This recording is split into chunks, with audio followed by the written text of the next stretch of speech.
U.S. President Donald Trump announced the launch of what he called the Peace Council, an initiative he said aims to strengthen efforts to resolve international conflicts and encourage peaceful settlements outside traditional frameworks. Trump emphasized that the council seeks to adopt a new approach to peace based on direct negotiation and political pressure rather than prolonged military interventions. However, the announcement drew mixed reactions.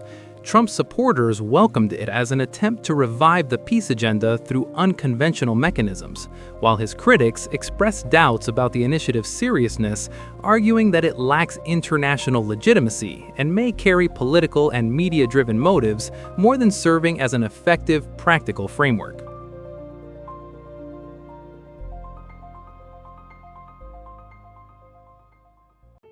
The Peace Council is an international initiative founded by U.S. President Donald Trump as part of a comprehensive peace plan he announced to end the war in the Gaza Strip and implement a ceasefire.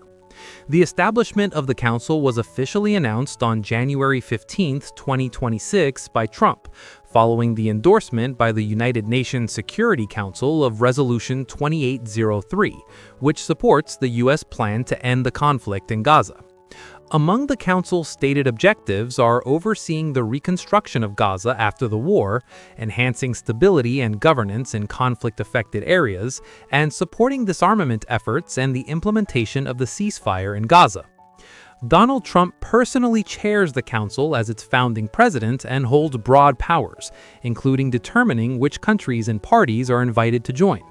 He has the final say on extending membership invitations or accepting applications to join, as well as final approval authority over the Council's decisions, including a veto power over its resolutions. As for membership, it is neither automatic nor open to all. The system was designed so that countries seeking a permanent seat on the Council are required to contribute a minimum of $1 billion to join. Alternatively, the Council President may invite countries he deems suitable for the Council's work. Such countries are granted temporary memberships lasting 3 years without a financial contribution. Among the Arab countries that have already begun participating in the Council are Morocco, Egypt, the United Arab Emirates, Bahrain, Saudi Arabia, and Jordan, alongside other countries such as Azerbaijan, Hungary, Kosovo, Argentina, Armenia, Belarus, Kazakhstan, Pakistan, and Vietnam. On January 22, 2026, Donald Trump signed the founding charter of the Peace Council during an official ceremony attended by member states at the World Economic Forum in Davos, Switzerland. According to draft versions of the charter and official statements, the Peace Council is expected to coordinate reconstruction efforts in Gaza, including funding and infrastructure, support a temporary Palestinian technocratic government to manage local affairs in Gaza, monitor disarmament of resistance groups such as Hamas, and ultimately work toward achieving long-term stability in conflict-affected areas. The Council also includes a subsidiary executive structure and several specialized committees, such as reconstruction and stabilization committees. The White House announced that international political figures may participate in leading these committees. Among the first named figures are former British Prime Minister Tony Blair and Trump's close advisor Jared Kushner. During the announcement of the Council, Trump stressed that his experience in foreign policy, particularly in Middle Eastern affairs, qualifies him to lead alternative initiatives to what he described as the failure of current international institutions to resolve protracted conflicts. He also indicated that the Council would include former political and diplomatic figures, without providing precise details regarding its structure or powers.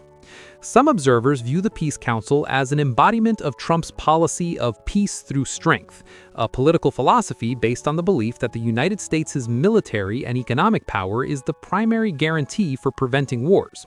From this perspective, Trump argues that agreements should be grounded in direct interests rather than relying solely on traditional diplomatic principles.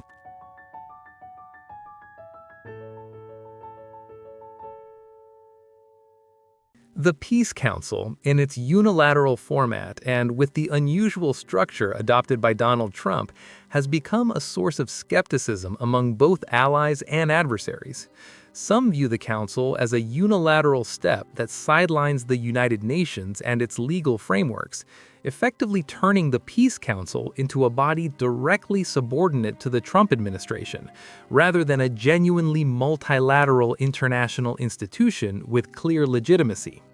As noted earlier, U.S. President Donald Trump holds absolute authority within the Council.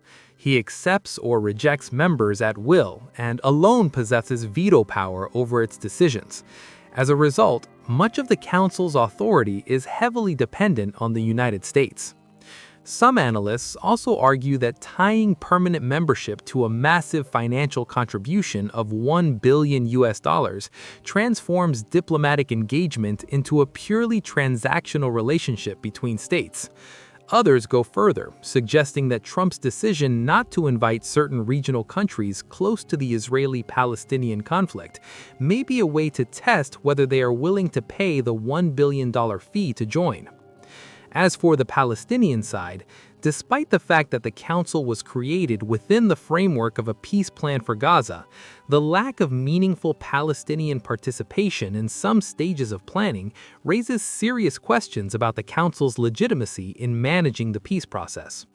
For these reasons, several European countries, such as France, Norway, and Sweden, have refused to join, citing concerns that the Council could compete with the United Nations or lack international legitimacy.